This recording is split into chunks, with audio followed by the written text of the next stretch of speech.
Si estás sentada en un tren y se te cae una manzana, la manzana no cae hacia atrás en el compartimento, solo porque el tren se mueva. Cae directamente al suelo, y eso se debe a la ley de la inercia. La manzana conserva exactamente la misma velocidad que tenía antes de que tú la soltaras. Creo que lo entiendo. En los tiempos de Galileo no había trenes, pero si vas empujando una bola por el suelo y la sueltas de repente, entonces la bola seguirá rodando, porque conserva la velocidad, también después de que sueltes la bola. Pero al final se para si la habitación es suficientemente larga. Es porque otras fuerzas frenan la velocidad. En primer lugar, la forma del suelo, sobre todo si es un suelo áspero, de madera no pulida. Pero antes o después, la gravedad también parará la bola. Espera, te voy a enseñar una cosa. Alberto Knox se levantó y se fue hasta el viejo escritorio. De uno de los cajones sacó algo que colocó sobre la mesa del salón. Era un tablero de madera de unos milímetros de espesor por un extremo y muy fino por el otro. Junto al tablero de madera, que cubría casi toda la mesa, colocó una canica verde. Esto se llama un plano inclinado, dijo. ¿Qué crees que va a suceder si suelto la canica desde aquí arriba, donde el plano es más grueso? Sofía suspiró resignada.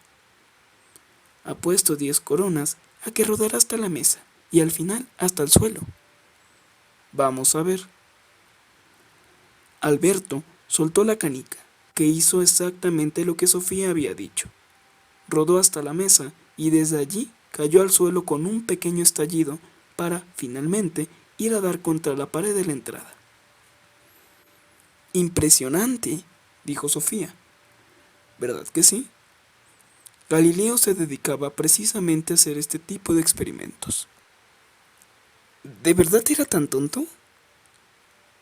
Tranquila, quería investigar todo con sus propios sentidos, y solo acabamos de empezar. Dime primero, ¿por qué rodaba la canica por el plano inclinado?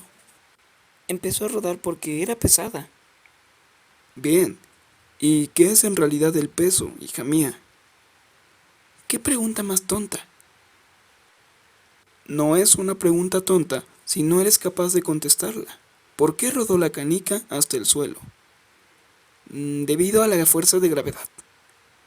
Exactamente, o a la gravitación, como también se dice. Entonces, el peso tiene algo que ver con la fuerza de gravedad. Fue esa la fuerza la que puso la canica en movimiento. Alberto ya había recogido la canica del suelo. Estaba agachado sobre el plano inclinado con la canica en la mano. Ahora intentaré lanzar la canica rodando hacia un lado del plano inclinado. Observa con atención la manera en que se mueve la canica. Se inclinó más y apuntó. Intentó hacer rodar la canica hacia un lado del tablero inclinado. Sofía vio cómo la canica poco a poco iba desviándose a la parte de abajo del plano inclinado. ¿Qué ha pasado?, preguntó Alberto.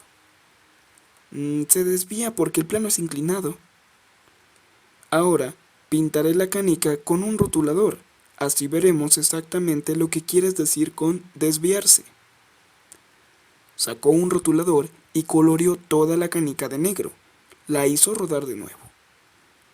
Ahora Sofía pudo ver exactamente por dónde había rodado la canica en el plano inclinado, porque había dejado una línea negra sobre el plano. ¿Cómo describirías el movimiento de la canica?, preguntó Alberto. Es curvo, parece parte de un círculo. Ahora lo has dicho. Alberto la miró y frunció el ceño. Aunque no es de todo un círculo. Esa figura se llama parábola. Si tú lo dices. Pero ¿por qué se mueve la canica exactamente de esa manera? Sofía lo pensó detenidamente. Al final dijo: porque como el tablero tiene una inclinación, la canica es atraída hacia el suelo por la fuerza de gravedad. ¿Verdad que sí? Esto es verdaderamente sensacional. Yo traigo a una niña, cualquiera amiático, y ella se da cuenta exactamente de lo mismo que Galileo tras un solo intento. Y a continuación comenzó a aplaudir. Durante un instante, Sofía tuvo miedo de que se hubiera vuelto loco. Él prosiguió. ¿Has visto lo que pasa cuando dos fuerzas actúan simultáneamente sobre un mismo objeto? Galileo descubrió que esto también pasa, por ejemplo, con una bala de cañón. Se dispara al aire y sigue su curso por encima del suelo, pero poco a poco va siendo atraída hacia la Tierra. Describe una trayectoria que corresponde a la de la canica sobre el plano inclinado. De hecho, este fue un nuevo descubrimiento en los tiempos de Galileo. Aristóteles creía que un proyectil que se lanza en el aire oblicuamente hacia arriba seguía primero una curva suave, pero que al final caía verticalmente a la Tierra.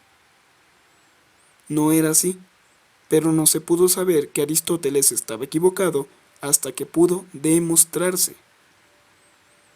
Lo que tú digas, pero ¿esto es muy importante? ¿Que sí es importante? Ya lo creo. Esto tiene una importancia cósmica, hija mía. Entre todos los descubrimientos científicos de la historia de la humanidad, este es de los más importantes. Entonces supongo que pronto me contarás por qué.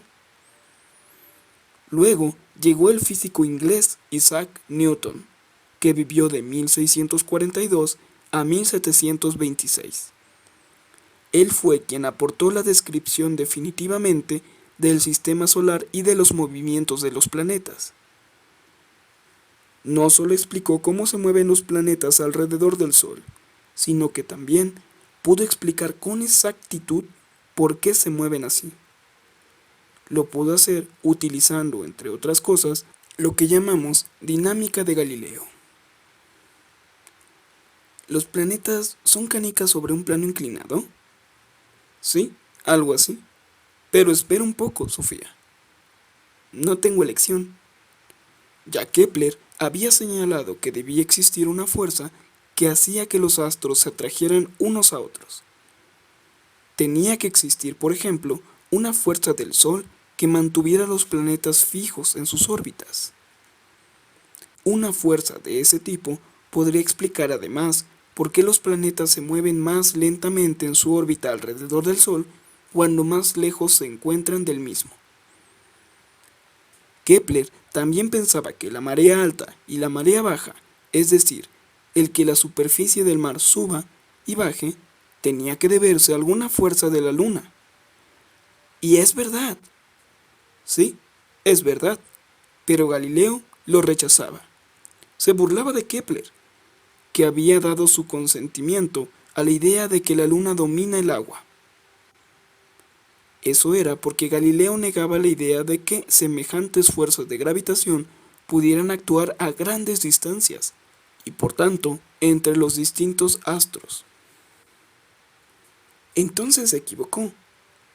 Sí, en este punto se equivocó, y resulta curioso en él, porque tenía mucho interés por la gravedad de la Tierra y por la caída de los cuerpos a la Tierra. Además, había señalado cómo varias fuerzas pueden dirigir los movimientos de un cuerpo. Pero dijiste algo de Newton. Sí, luego llegó Newton. Formuló lo que llamamos ley de la gravitación universal. Esta ley dice que cualquier objeto atrae a cualquier otro objeto con una fuerza que aumenta cuando más grandes sean los objetos y que disminuye cuando más distancia haya entre los objetos. Creo que lo comprendo. Por ejemplo, que hay una mayor atracción entre dos elefantes que entre dos ratones, y que hay una mayor atracción entre dos elefantes en el mismo zoológico que entre un elefante indio en la India y un elefante africano en África. Entonces lo has comprendido. Y ahora llega lo más importante. Newton señaló que esta atracción o gravitación es universal, es decir, que tiene la misma validez en todas partes, también en el espacio entre los astros. Se dice que esa idea se le ocurrió una vez que estaba sentado bajo un manzano. Al ver caer una manzana del árbol, tuvo que preguntarse si la luna era atraída hacia la Tierra por la misma fuerza y si era por eso por lo que la luna seguía dando vueltas y vueltas alrededor de la Tierra eternamente. Muy listo, pero no tanto. ¿Por qué no, Sofía? Si la luna fuera atraída hacia la Tierra por la misma fuerza que hace caer la manzana, entonces la luna acabaría por caer en la Tierra en lugar de dar vueltas. Nos estamos acercando a las leyes de Newton referentes a los movimientos de los planetas. En cuanto a cómo la gravedad de la Tierra atrae a la luna, tienes razón en un 50%, pero te equivocas en otro 50%. ¿Por qué no cae la luna a la Tierra, Sofía? Porque la verdad es que la gravitación de la Tierra realmente atrae a la luna con una inmensa fuerza. Basta con pensar en las enormes fuerzas que se necesitan para levantar el mar 1 metro o 2 en marea alta. No, eso no lo entiendo. Piensa entonces en el plano inclinado de Galileo. ¿Qué pasó cuando hice rodar la canica por el plano inclinado? ¿Actúan entonces sobre la luna dos fuerzas distintas? Exacto. Una vez, cuando surgió el sistema solar, la luna fue arrojada lejos de la Tierra con una fuerza enorme. Conservará eternamente esa fuerza porque se mueve en un espacio sin aire y sin resistencia. Pero entonces, ¿es atraída hacia la Tierra debido a la fuerza de la gravedad de ésta? Exactamente. Las dos fuerzas son constantes y las dos actúan al mismo tiempo. Por eso la Luna seguirá en su órbita alrededor de la Tierra. ¿Tan sencillo es? Tan sencillo es. Y era precisamente esa sencillez la que quería destacar Newton. Señaló que algunas leyes físicas tienen validez en todo el universo. En cuanto a los movimientos de los planetas, solo había utilizado dos leyes ya señaladas por Galileo. Una era la ley de la inercia, que en palabras de Newton dice así: todo cuerpo sigue en su estado de reposo o de movimiento rectilíneo uniforme mientras no sea obligado a dejar ese estado por la acción de fuerzas exteriores. La otra ley la había demostrado Galilei con unas canicas sobre un plano inclinado. Cuando dos fuerzas actúan al mismo tiempo sobre un cuerpo, los cuerpos se moverán en una órbita elíptica. Y con esto Newton puede explicar por qué todos los planetas giran en órbitas alrededor del Sol. Exactamente. Todos los planetas se mueven en órbitas elípticas alrededor del Sol, como resultado de dos movimientos diferentes. El primero es el movimiento rectilíneo, que adquirieron al formarse el sistema solar. Y el segundo es un movimiento en dirección al Sol, como consecuencia de la gravitación o fuerza de gravedad. Muy listo. Ya lo creo. Newton demostró que las mismas leyes que rigen para los movimientos de los cuerpos rigen en todo el universo, y con ello hizo desaparecer las viejas ideas medievales de que en el cielo rigen distintas leyes que aquí, en la Tierra. La visión heliocéntrica del mundo había recibido su definitiva confirmación y su definitiva explicación. Alberto se levantó y colocó el plano inclinado en el cajón del que lo había sacado. Se inclinó y recogió la canica del suelo, pero simplemente la dejó en la mesa. A Sofía le parecía que había sacado muchísimo provecho de un tablero inclinado y una canica. Se quedó mirando la canica verde, que aún estaba un poco negra debido al rotulador, y no pudo evitar pensar en el planeta. Dijo: ¿y los seres humanos tuvieron que aceptar que vivían en un planeta cualquiera, en el gran espacio? Sí. De alguna manera, la nueva visión del mundo fue una dura prueba para muchos. La situación puede compararse con lo que pasó cuando Darwin más adelante demostró que los hombres habían evolucionado de los animales. En ambos casos, los seres humanos pierden algo de su situación especial en la creación. En ambos casos, la Iglesia opuso gran resistencia. Eso es comprensible porque ¿dónde queda Dios en todo esto? Debía ser un poco más sencillo todo cuando la Tierra era el centro y Dios y todos los cuerpos celestes se encontraban en el piso de arriba. Y sin embargo, no fue este el mayor reto.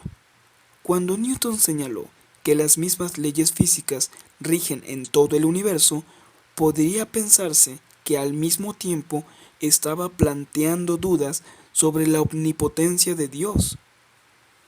Pero la fe de Newton no se alteró. Consideró la naturaleza un testimonio del Dios grande y todopoderoso. Peor fue quizás la imagen que la gente tenía de sí misma. ¿Qué quieres decir? Desde el Renacimiento, el hombre ha tenido que habituarse a la idea de que vive su vida en un planeta casual e inmenso espacio. No sé si nos hemos habituado todavía, pero ya en el Renacimiento, alguien señaló que ahora cada individuo tendría un lugar más central que antes. Eso no lo entiendo.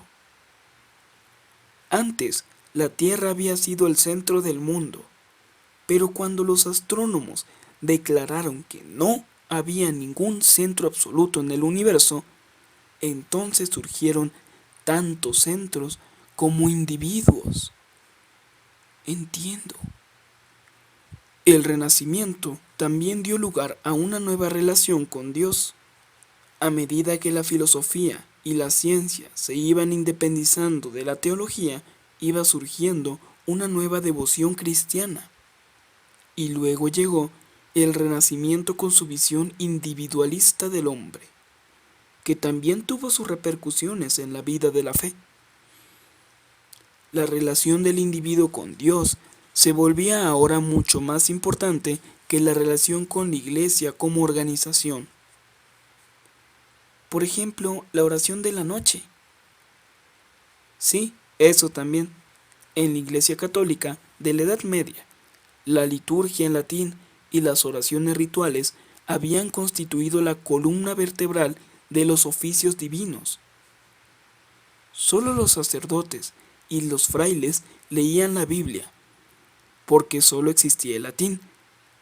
Pero a partir del Renacimiento, la Biblia se tradujo del hebreo y del latín a las lenguas vulgares, lo que tuvo mucha importancia para lo que llamamos Reforma. Martín Lutero. Sí, Lutero fue importante, pero no fue el único reformador. También hubo reformadores eclesiásticos que optaron por quedarse dentro de la Iglesia Católica Apostólica Romana. Uno de ellos era Erasmo de Rotterdam. ¿Lutero rompió con las ideas católicas porque no quería pagar las indulgencias? Eso también, pero se trató de algo mucho más importante. Según Lutero, el hombre no necesita pasar a través de la Iglesia o de sus sacerdotes para recibir el perdón de Dios. Y el perdón de Dios aún dependía menos de pagar o no las indulgencias a la Iglesia. El llamado comercio de las indulgencias se prohibió también dentro de la Iglesia Católica a mediados del siglo XVI. Seguro que Dios se alegró de esto. Lutero se distanció de muchos hábitos y costumbres religiosos que habían entrado en la Iglesia en el transcurso de la Edad Media. Quería volver al cristianismo original, tal como lo encontramos en el Nuevo Testamento, únicamente las Escrituras, dijo. Con esta consigna, Lutero deseaba volver a las fuentes del cristianismo, de la misma manera que los humanistas del Renacimiento querían volver a las fuentes de la antigüedad, en el arte y la cultura. Tradujo la Biblia al alemán y fundó con ello la lengua alemana escrita. cada uno podía leer la Biblia y de alguna manera ser su propio sacerdote. ¿Su propio sacerdote? ¿No era eso exagerar demasiado? Él pensaba que los sacerdotes no tenían ninguna posición especial respecto a Dios. También las congregaciones luteranas, por razones prácticas, tenían sacerdotes que hacían los oficios religiosos y llevaban los asuntos eclesiásticos a diario. Pero Lutero pensaba que el hombre no recibía la absolución y la salvación a través de los ritos de la iglesia. Los hombres reciben la salvación totalmente gratis mediante la fe, decía. Llegó a esta conclusión leyendo la Biblia. ¿Y Lutero se convirtió en un hombre típicamente renacentista? Sí y no. Un rasgo típicamente renacentista en él era el énfasis en que ponía el individuo y la relación personal del individuo con Dios. A los 35 años aprendió griego y comenzó la dificultosa labor de traducir la Biblia al alemán. El paso del latín a la lengua popular también fue típico en el Renacimiento, pero Lutero no era renacentista como lo fueron Ficino o Leonardo da Vinci. También fue refutado por humanistas como Erasmo de Rotterdam, porque opinaba que Lutero tenía un concepto demasiado negativo del ser humano, que estaba convencido de que el hombre había quedado totalmente destruido tras el pecado original. El hombre puede legitimizarse únicamente por la gracia de Dios, porque la suerte del pecado es la muerte. Suena poco triste. Alberto Knox se levantó, recogió la canica verde y negra de la mesa y se la metió en el bolsillo de la camisa.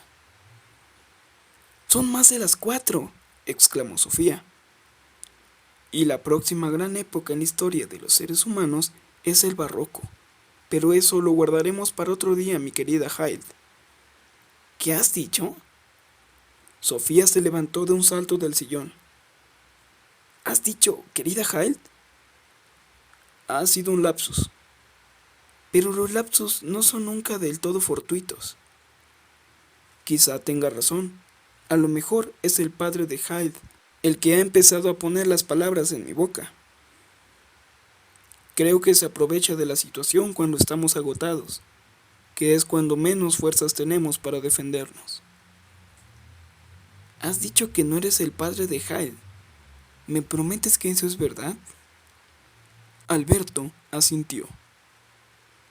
«¿Pero yo soy Hyde?». «Estoy cansado, Sofía. Tienes que entenderlo. Llevamos aquí más de 2 horas y he hablado yo casi todo el tiempo. ¿No tenías que ir a casa a comer?». Sofía casi tuvo la sensación de que la estaba echando. Cuando se dirigía hacia la salida, pensó en cómo se había ido de la lengua Alberto. Él la siguió. Bajo un perchero, donde había colgado un montón de ropa curiosa que recordaba a disfraces de teatro, estaba Hermes dormido. Alberto señaló al perro y dijo: «Él te irá a buscar». «Gracias por todo», dijo Sofía. Dio un saltito y abrazó a Alberto. «Eres el profesor de filosofía más listo y bueno que jamás he tenido», dijo. Abrió la puerta y en el momento de volverse a cerrar tras ella, Alberto dijo: «No tardaremos mucho en volvernos a ver, Hyde». Y con esas palabras, Sofía quedó sola de nuevo. Había vuelto a equivocarse el granuja. Sofía tuvo ganas de volver a llamar a la puerta, pero algo la retuvo.